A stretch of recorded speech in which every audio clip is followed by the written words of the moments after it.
تعالوا بقى نفتح الشنطه ونطلع كل الحاجات اللي فيها ونطلعها هنا عشان خاطر نبدا نحطها في الخزانه ونظبط الامور.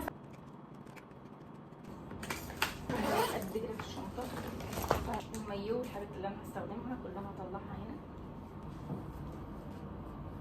اوكي بصوا يا جماعه، انا جبت معايا الشنطه بتاعت الميك اب، فيها حرفيا كل الميك اب اللي كان عندي فيها.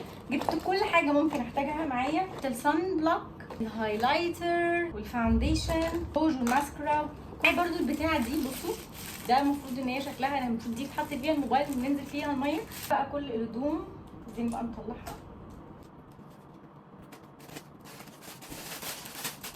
هي بقى الشماعات دي انا هعلق فيها الحاجات اللي انا مش عايزاها تتكسر مني. احط فيها الشميز الابيض، هو اصلا كسر مني. معايا البنطلون الزيتي ده.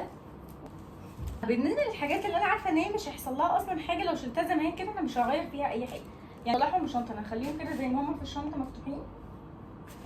بس حطيت هنا كل الاكسسوارز بتاعتي، كل الاكسسوارز اللي انا ممكن احتاجها لما اجي اخرج بالليل حطيتها هنا. فانا هخليها زي ما هي كده واحطها على خزانه من فوق عشان وانا نازله لو احتجتها. اخدت معايا برضو الشبشب دون عشان اكيد هحتاجه، انا مش هلبس شوز ولا اي حاجه فهلبس الشبشب ده. وجبت معايا الحزامين دول احتياطي، فانا هخليهم احتياطي ممكن احتاجهم. جبت معايا برضو السبراي دون، ده ريحته فظيعه بحب. جبت معايا برضو الكريم دون، هو ده بديل الزيت، جبته عشان بعد ما اخد شاور لان شعري اكيد هينشف من الميه ومن البول. بقى المايو والبشكير وشربات وحاجات هحتاجها لما اجي بس اغير في لفات الطرح والتليفون وانا نازله.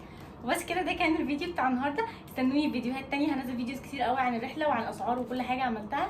لو رحتوا دهب او ما رحتوش دهب اكيد هتلبسوا الفيديو دون. باي باي.